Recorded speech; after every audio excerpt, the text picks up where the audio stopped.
다 같이 복음, 복음, 예수님, 예수님, 회개, 회개, 믿음, 믿음, 성령. 성령. 이게 다 관련이 있는 단어예요. 그러니까 어떻게 관련이 되는지 끝날 때 이게 다 연결되면 설교를 잘 들은 거고, 끝났는데 연결이 안 돼. 그러면 잘 못 들은 사람은 3부에 남아서 한 번 더 들어야 돼요. 그러니까 끝날 때 잘 연결되도록 그렇게 되기를 바랍니다. 마가복음 1장 1절에서부터 같이 읽어보죠. 시작. 하나님의 아들 예수 그리스도의 복음의 시작이라. 선지자 이사야의 글에 보라. 내가 내 사자를 내 앞에 보내노니 그가 내 길을 준비하리라. 아멘, 아멘. 다 같이 하나님의 아들 하나님의 아들 예수님. 예수님은 하나님의 아들이에요. 하나님의 아들이라는 말은 하나님이라 그 말이에요. 인간의 몸으로 먹고 이 땅에 오셨는데 그 예수님이 하나님의 아들 하나님이에요. 근데 그 예수님이 그리스도라. 그러니까 그리스도라고 하는 말은 메시아라는 말, 히브리 말 메시아의 그리스 말이 그리스도인데 영어로는 anointed one, 기름 부음을 받았다. 그러니까 이스라엘에는 기름 부음을 받는 직분이 세 가지예요. 왕이 되면 기름 부음을 받아요. 그리고 예언자, 선지자가 기름 부음을 받아요. 제사장이 기름 부음을 받아요. 예수님은 우리의 왕이 되시는 줄로 믿습니다. 아멘. 하나님 말씀을 선포하시는 예언자가 되시는 줄로 믿습니다. 아멘. 우리의 죄를 짊어지고 하나님께 죄 용서를 구하는 제사장이신 줄로 믿습니다. 아멘. 이 세 가지 직분을 다 가지고 있는 분을 구원자라고 그래요. 그러니까 예수님은 바로 구원자라. 그래서 하나님의 아들 예수님이 그리스도라. 그게 바로 복음이에요. 복음이 뭐라고요? 예수님이 구원자다. 이게 복음이에요. 우린 죄인이어서 멸망당할 수밖에 없는데 복된 소식은 뭐예요? 하나님의 아들 예수님이 바로 우리의 구원자가 되신다.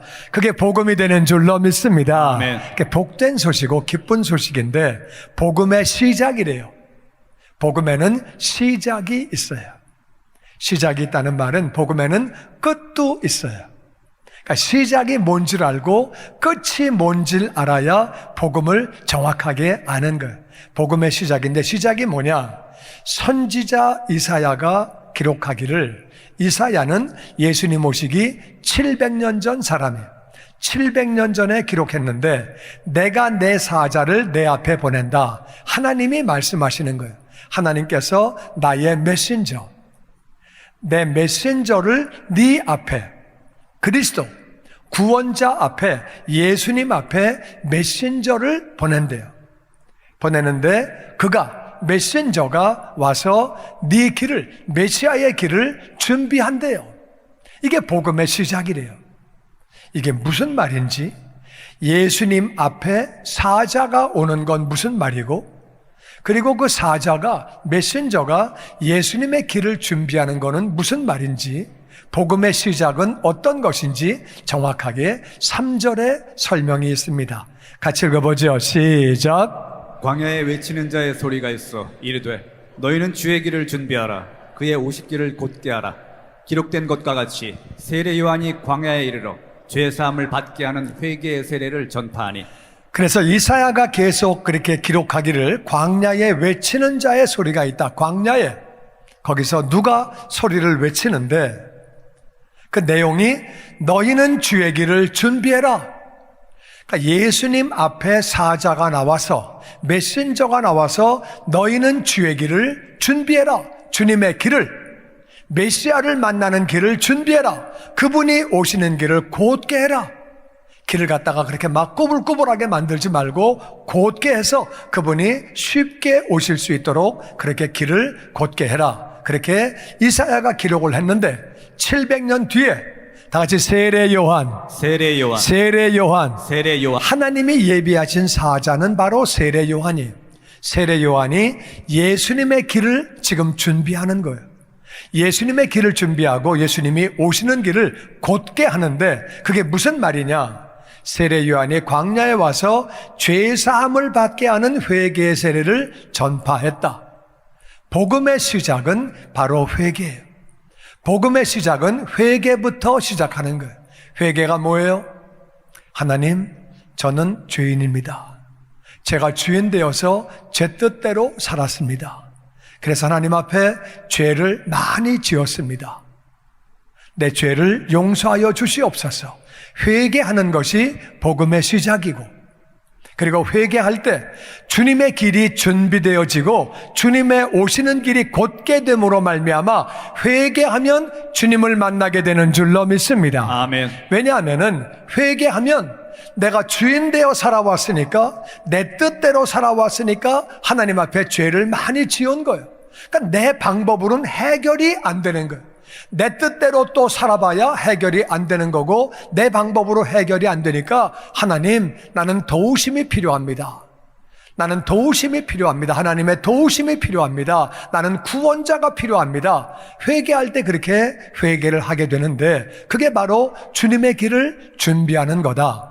그게 바로 주님의 길을 곧게 하는 거다. 그러니까 회개하는 자가 주님을 만나게 되는 줄로 믿습니다. 아멘. 이게 바로 복음의 시작이라고 성경은 그렇게 말하고 있습니다. 5절 말씀 계속 보죠. 시작. 온 유대 지방과 예루살렘 사람이 다 나아가 자기 죄를 자복하고 요단강에서 그에게 세례를 받더라. 요한은 낙타털 옷을 입고 허리에 가죽띠를 띠고 메뚜기와 석청을 먹더라. 아멘. 그 세례 요한이 회개하라, 주의 오실 길을 준비해라, 그의 오시는 길을 곧게 해라 선포했더니, 온 유대 지방이라는 것은 시골을 말해요. 유대 지방의 모든 시골 사람들, 예루살렘은 도시 사람이에요. 그러니까 도시 사람, 시골 사람들이 다 나왔다는 거예요. 그러니까 지방에 사는 사람도, 수도에 사는 사람들도 다 세례 요한에게 나와서, 성경을 보니까 거기는 군인도 나오고, 그 당시 군인은 높은 사람이거든요. 세리, 욕을 먹지만 돈은 많은 사람인데 세리도 나오고, 하여튼 사람들이 다 나와서 자기 죄를 자복하고, 하나님, 내가 죄인입니다. 하나님 앞에 죄를 많이 졌습니다. 내가 주인 되어서 내 뜻대로 살았습니다. 죄를 자복하고 요단강에서 세례 요한에게 세례를 받았다는 거예요. 근데 그 요한이 낙타 털옷을 입고 허리에는 가죽띠를 띠고 그리고 메뚜기와 석청을 먹었대요. 이걸 잘못 생각하면 요한은 그 당시에도 털옷을, 비싼 옷을 입었네, 가죽 벨트를 메고 멋있게 브랜드 이름 있는 건가?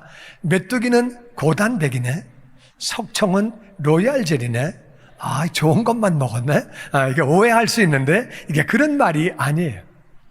2000년 전에는 가죽이나 털옷을 가공할 만한 실력들이 없었어요. 그래서 가죽 옷을 입으면 가죽이 굉장히 거칠고 피부가 까져요. 낙타 털옷은 이게 이제 가공해가지고 입은 거가 아니니까 이게 이제 무겁고, 그리고 막 덥고, 냄새나고, 그 짐승 냄새 빠지지 않고 굉장히 피부에 안 좋고, 그런 옷을 그냥 그렇게 이제 그 가죽을 그냥 되는 대로 이렇게 해서 입었다는 거예요. 가죽띠도 멋있는 벨트를 맨 게 아니라 그냥 가죽 뚝 잘라가지고 그냥 허리를 푹 맨 거예요. 이렇게 너풀거리니까. 그리고 메뚜기가요, 밥을 잘 먹고 고기를 잘 먹고 그러다가 가끔 메뚜기 먹으면 맛있어요. 근데 하루 종일 메뚜기 먹고 일주일 내내 메뚜기 먹고 1년 내내 메뚜기 먹으면 메뚜기 냄새 나요. 메뚜기 꿈꿔. 그게 계속 먹으려면 힘든 거야. 날개 걸리고 다리 그거 가시 걸리고 먹는 게 쉽지 않아요. 석청이라고 하는 게 시장에서 파는 거는 깨끗하게 팔아요. 길거리에 있는 그 땅에서 얻은 석청은 돌에서 나오는 꿀인데 그 중에 모래와 흙과 돌멩이가 많아요. 그게 거기 이제 붙어 있거든요. 근데 이제 그거를 다 떼어버리면 아까우니까 입에다가 넣고 제주껏 모래하고 흙하고 돌을 뱉어내야 돼. 뱉어내야 되고, 그리고 거기요 또 밀랍이 있어가지고 또 걸려요 이게. 그래서 먹으면서 많은 기술이 필요해. 먹으면서 밀랍 빼내야지, 돌 빼내야지, 흙 빼내야지. 이게 참 먹기 힘들어요. 진짜 석청을 먹어본 사람은 안 먹어요 이거. 근데 이게 그냥 자연 가운데 되는 대로 살았다 그 말이에요. 왜 많은 사람이 세례 요한에게 나왔느냐? 말씀대로 사는 사람, 헌신된 사람의 말에는 능력이 있는 줄로 믿습니다. 아멘. 우리가 전도할 때도 우리가 변화가 되면, 헌신되면 우리의 전도에 능력이 있는 줄로 믿습니다. 아멘. 우리 삶이 변화가 안 되고 전도하면 그 사람은 속으로 그래요. 아이, 너나 잘해. 너나 잘, 나는 안 믿어도 돼. 옛날에 저에게 전도하던 친구가 제 돈을 꼬간 다음에 안 갚는 친구였어요. 자꾸 전도할 때 내가 속으로, 야, 너나 잘해라. 너는 돈도 안 갚는 주제에 자꾸 나보고 왜 예수 믿으라 그래. 나는 그런 얘기는 겉으로는 안 했지만 속으로는 그러고 있었어요. 하여튼 세례 요한은 헌신적인 삶을 살았기 때문에 많은 사람이 나와서 다 그렇게 세례를 받았어요. 그랬던 세례 요한이 이렇게 말을 합니다. 7절 말씀 같이 읽어보죠. 시작. 그가 전파하여 이르되 나보다 능력 많으신 이가 내 뒤에 오시나니 나는 그의 신발끈을 풀기도 감당하지 못하겠노라. 나는 너희에게 물로 세례를 베풀었거니와 그는 너희에게 성령으로 세례를 베푸시리라. 세례 요한이 예수님 앞에서 전파합니다. 복음의 시작이에요. 너희는 회개해라. 메시아가 오시는 길을 준비해라. 그분이 오시는 길을 곧게 해라. 그런데 그분은 나보다 능력이 더 많으신 분인데 내 뒤에 오신다. 내 뒤에는 나보다 더 능력이 많으신 분이 오는데 그분이 바로 메시아 구원자 예수님이죠. 나는 그분의 신발끈을 풀기도 감당을 못한다. 신발끈을 푼다는 말이 무슨 말이냐면은 발을 씻긴다 그 말이에요. 남의 신발끈을 왜 풀겠어요? 가만히 나가서 남의 신발끈 풀으면은 쌈나죠. 왜 내 신발끈을 왜 풀러?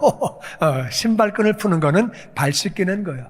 이스라엘에는 종이 있는데 종 가운데 제일 높은 종은 청직이에요. 매니저.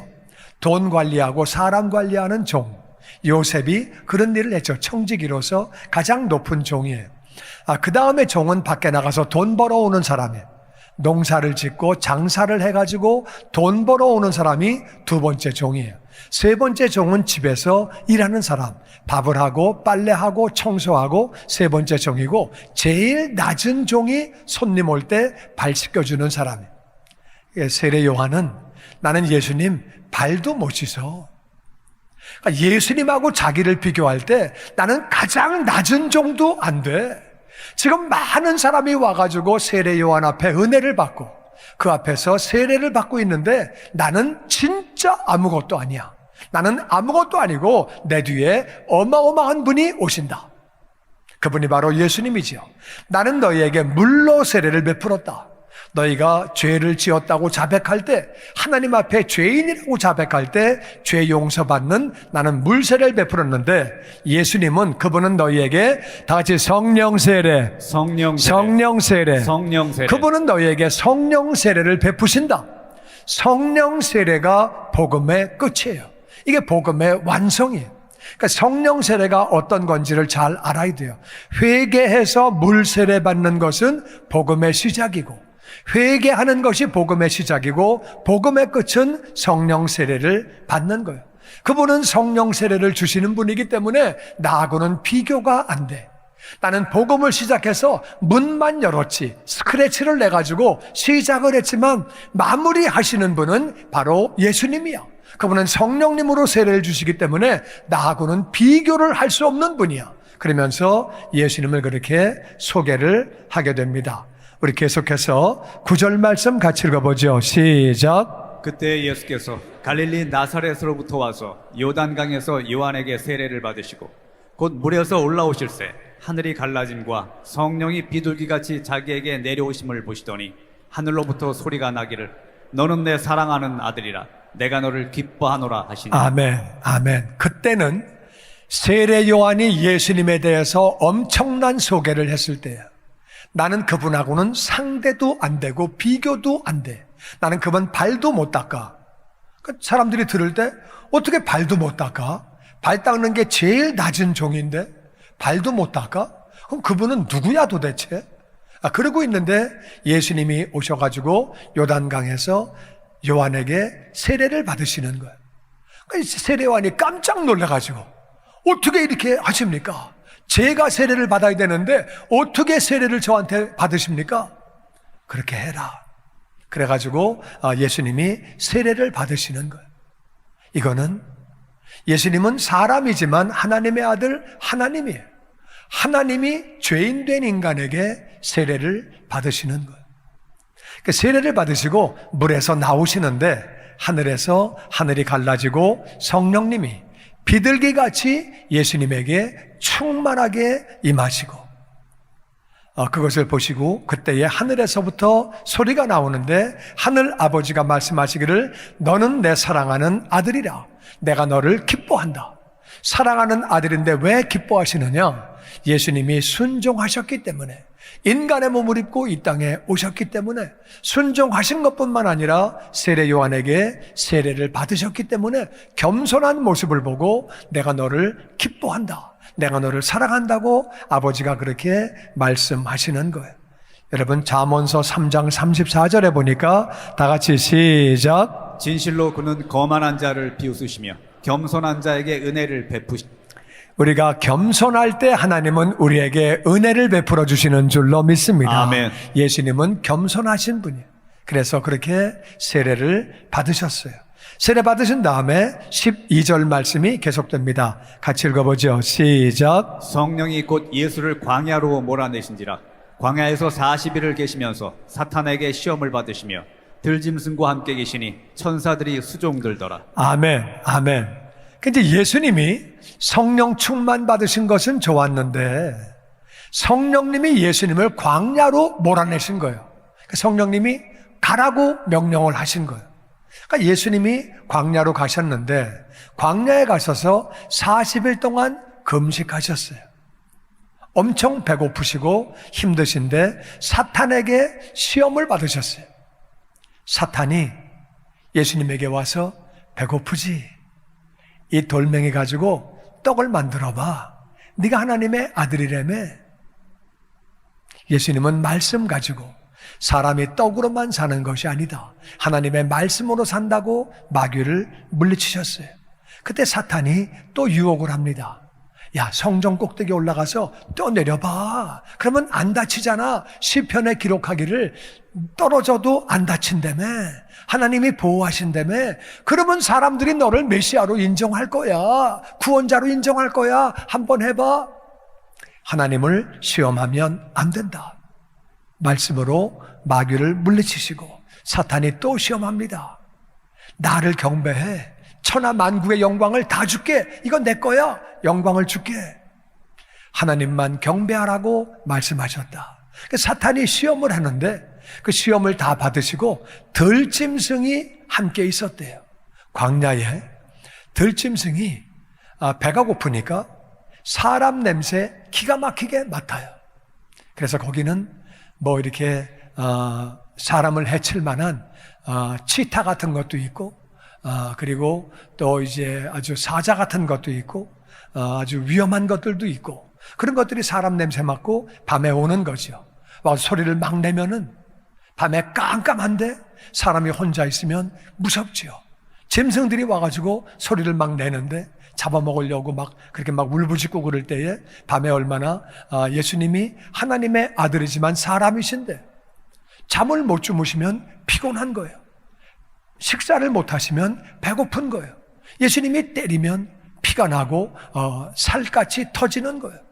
못에 찔리시는 거예요. 그러니까 짐승이 와가지고 막 울부짖을 때 밤에는 많이 예수님이 힘드셨겠지요. 그때에 천사가 옆에서 도왔다는 거예요. 악한 것들이 근접하지 못하도록 막고 그리고 천사들이 예수님을 도왔다는 거예요. 근데 문제는 성령님이 왜 예수님을 광야로 왜 내모셔?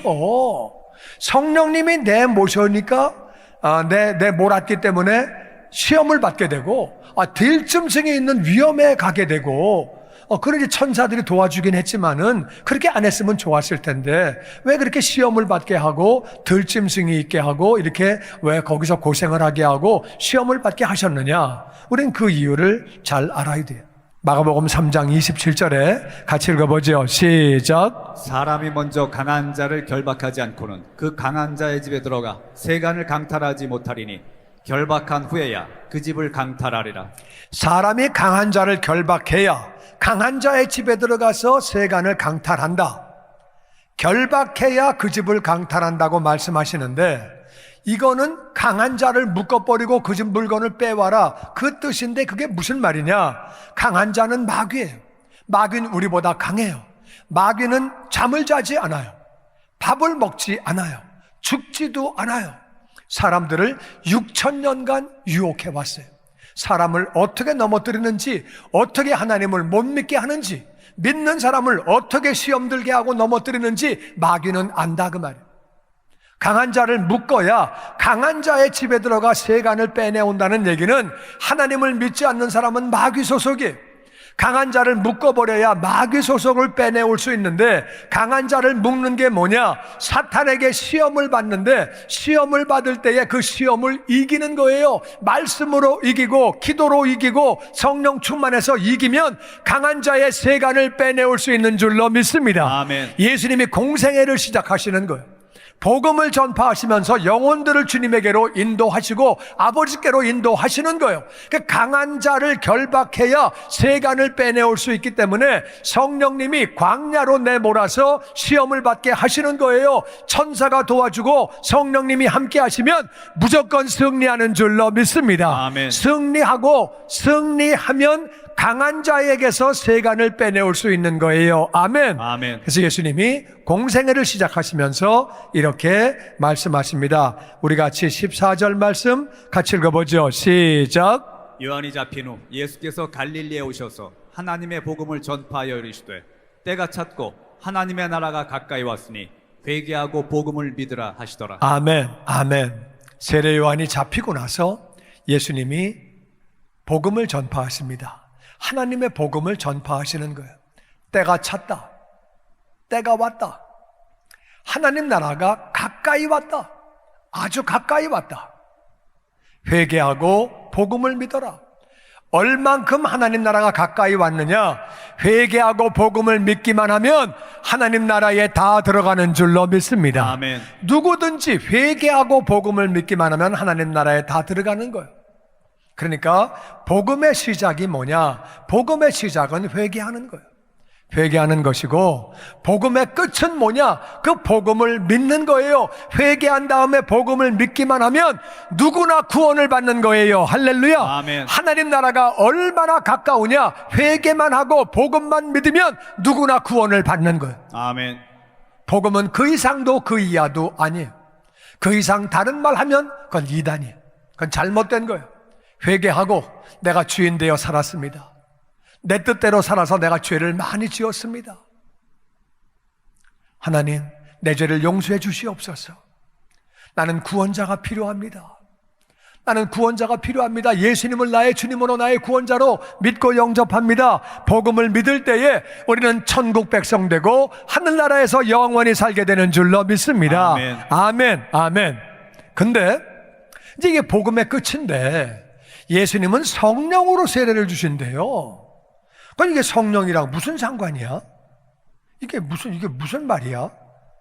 그러니까 회개하고 복음 믿으면 구원받는 건데, 세례 요한은 물로 세례를 줬는데 예수님은 성령으로 세례를 베푸시는 분이래요.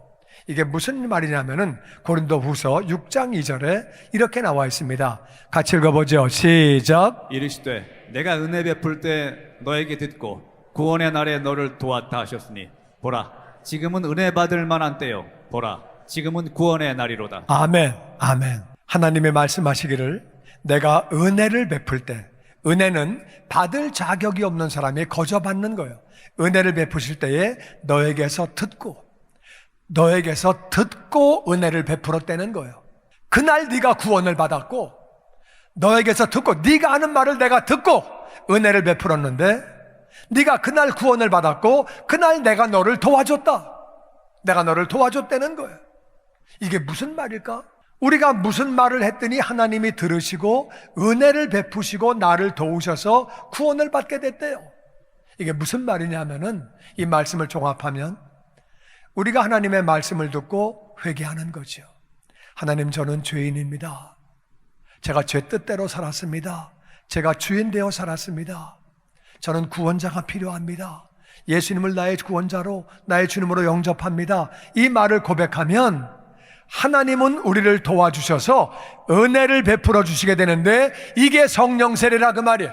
아멘. 성령 세례를 베푸실 때에 우리가 구원받게 되는 줄로 믿습니다. 아멘. 아멘. 아멘.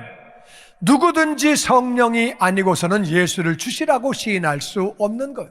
그러니까 우리가 이 순서를 잘 알아야 돼요. 우리가 죄를 자백하고 우리가 죄인인 것을 회개하고 우리의 신앙을 고백하면 하나님이 우리의 신앙을 들으시고 내가 예수님을 구원자로 주님으로 믿겠다고 고백을 하면 하나님이 들으시고 그 자리에서 우리를 도와주시고 은혜를 베풀어 주셔서 성령 세례를 베풀어 주시는 거예요. 아멘. 성령님이 우리 안에 들어오시면 그 전까지는 내가 믿는 거예요. 내가 믿지. 예수님은 구원자야. 예수님은 나의 주님이야. 내가 믿는데 내가 믿는 때는요 의심이 자꾸 들어와요. 진짜 그런가? 그럼 다른 종교는 뭐야? 진짜 그런가? 그러면 진짜 그런가? 뭐 그게 자꾸 이제 헷갈리면서 내가 믿는 것은 자꾸 의심이 들어오고 헷갈린다 그 말이에요. 근데 내가 죄를 자백하고 회개하고 내가 신앙 고백을 하면 예수님을 영접한다고 고백을 하면 그때 예수님이 우리에게 은혜를 베풀어 주시고 우리를 도와주셔서 성령 세례를 베풀어 주시면 성령님이 우리 안에 들어오시는 것이고 그때부터는 믿어진다 그 말이에요. 아멘. 그냥 믿어지는, 그 전까지는 내가 믿었는데 이제는 믿어지는 거예요. 하나님이 예수님 보내신 것과 예수님이 날 위해 죽으시고 다시 부활하신 것과 그분이 나의 주님 되시고 구원자가 되시고 하나님은 나의 아버지가 되시는 것이 믿어진다 그 말이에요. 아멘. 아멘. 아멘. 그런데 지금이 은혜 받을 만한 때다.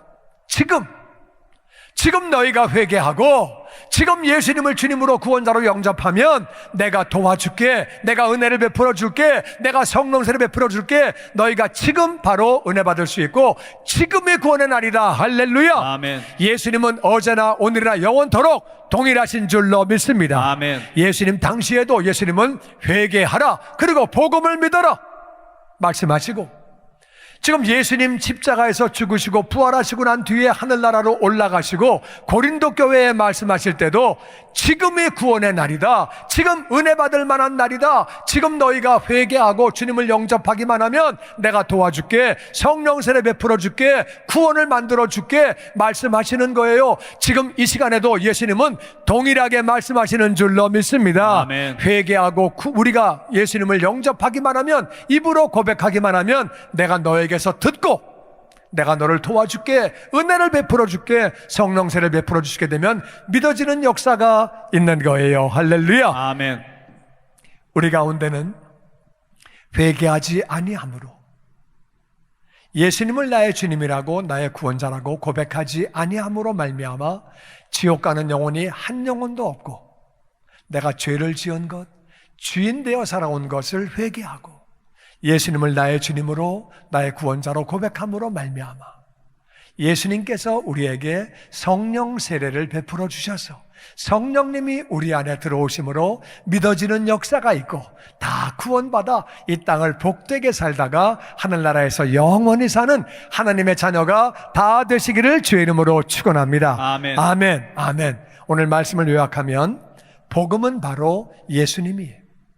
예수님이 복음이에요. 우린 죄인이어서 지옥 갈 수밖에 없는데 하나님의 아들이신 예수님이 이 땅에 오셔서 하나님 아버지를 가르쳐 주시고 하늘나라를 가르쳐 주시고 우리의 죄를 짊어지고 십자가에서 죽으시고 장사한 지 사흘 만에 부활하셨어요. 이게 바로 기쁜 소식이고 예수님이 복음인데 예수님을 믿기만 하면 우리가 회개하고 예수님 믿기만 하면 누구나 구원받는 줄로 믿습니다. 아멘. 예수님을 믿으려면 첫 번째 해야 되는 건 회개예요. 회개가 없으면 예수님 믿을 필요가 없죠. 우리가 죄인이기 때문에 지옥 가기 때문에 회개를 해야 되는 거예요. 하나님 저는 죄인입니다. 내 뜻대로 살아왔습니다. 내 맘대로 살아왔습니다. 내 죄를 뉘우칩니다. 우린 회개해야 돼요. 회개한 다음에는 우리는 복음을 믿어야 하는 줄로 믿습니다. 아멘. 복음을 믿을 때에 믿는다고로 입으로 고백할 때에 그때에 예수님께서 우리에게 성령님을 보내주시는 거예요. 할렐루야. 아멘. 아멘. 아멘. 그래서 첫 번째는 우리가 회개해야 돼요. 우리가 회개해야 돼. 그래서 내가 죄를 지은 것을 회개하고 내가 주인 되어 살아온 것을 회개하고 그래서 죄를 지은 것을 우리가 회개하고 내가 주인 되어 살아온 그것을 우리가 회개해야 돼요. 두 번째는 우리가 복음을 믿어야 돼요. 복음을 믿어야 돼. 바로 예수님이 구원자다. 나는 죄인이고 내가 방법이 없고 어떻게 대책이 없고 나는 정말 구원자가 필요한데 예수님이 나의 구원자다, 나의 주님이라고 입술로 고백하는 거예요. 입술로 고백하는 그 순간에 예수님이 우리에게 성령 세례를 부어주시는 거예요. 그래서 오늘 복음은 바로 예수님이고, 예수님을 믿으려면 우리가 회개를 하고 복음을 믿어야 되는데, 믿을 때 성령 세례를 주신다. 그러니까 성령 세례를 받은 거는 중요한데 더 중요한 것은 성령 충만해야 돼요. 성령 세례를 받은 거에서 끝나는 게 아니라 다시 성령 충만. 성령 충만은 성령님이 나를 통치하는 거예요. 그러니까 예수님이 성령 충만하시니까 광야로 가라 그러니까 그냥 가시는 거예요. 광야로 가시는 거예요. 성경은 분명히 말합니다. 예수님이 십자가에 달려 죽으실 때도 성령으로 그렇게 하시고, 사역을 하실 때도 성령으로 그렇게 하시고, 예수님은 십자가에서 죽으시고 부활하시고 하늘나라 올라가시면서 성령 충만하라고 말씀하고 가셨어요. 왜 우리가 성령 충만해야 되느냐? 다윗이 성령 충만할 때는 골리앗을 싸워가지고 이겼어요. 골리앗은 큰 장군이에요. 이 다윗은 티네이저예요. 근데 골리앗이 하나님에 대해서 나쁜 말을 하니까 저게 뭔데 하나님을 모욕해? 이래가지고 어린애가 나가서 싸운 거예요. 성령 충만할 땐 그랬는데 성령 충만이 떨어지니까 자기의 부하 우리야 장군의 아내와 잠을 자고 앉아있는 거예요. 성령 충만 떨어지면 별짓 다 해요. 직분 받았어도 성령 충만 떨어지면 별짓 다 하는 거예요. 모태신앙이고 평생 믿어도 성령 충만 떨어지면 별거 다 한다 그 말이에요. 성령 충만하면 첫 번째 우리가 시험에 승리하게 되는 줄로 믿습니다. 아멘. 마귀는 예수를 못 믿게 해요. 믿은 다음에 어떻게 넘어뜨려? 유혹에 빠지게 하고 시험 들게 하고 여러 가지로 넘어뜨린다 그 말이에요. 성령 충만하면 마귀의 시험을 다 이기는 줄로 믿습니다. 아멘. 마귀의 시험을 이길 뿐만 아니라 마귀를 이기기 때문에 마귀에게 속한 영혼들을 빼내오고 복음 전파해서 영혼들을 구원하게 하는 줄로 믿습니다. 아멘. 구원받은 영혼들을 제자로 만들고 이 땅 살면서 영혼 구원보다 더 중요한 건 없어요. 우리가 성령 충만할 때 영혼 구원하는 일에 쓰임받게 되고 구원받은 영혼들을 제자 만들 수 있고 얼마나 가치 있는 삶을 살게 되는지, 성령 충만을 아침에 눈 뜨면 성령 충만 기도하고 밤에 아멘. 잘 때도 성령 충만 기도하고 늘 아멘. 성령 충만하면 우리가 이 땅에 존귀한 삶을 살게 되고 아브라함처럼 축복의 통로가 되는 줄로 믿습니다. 아멘. 성령 충만이 너무너무 중요한 거예요.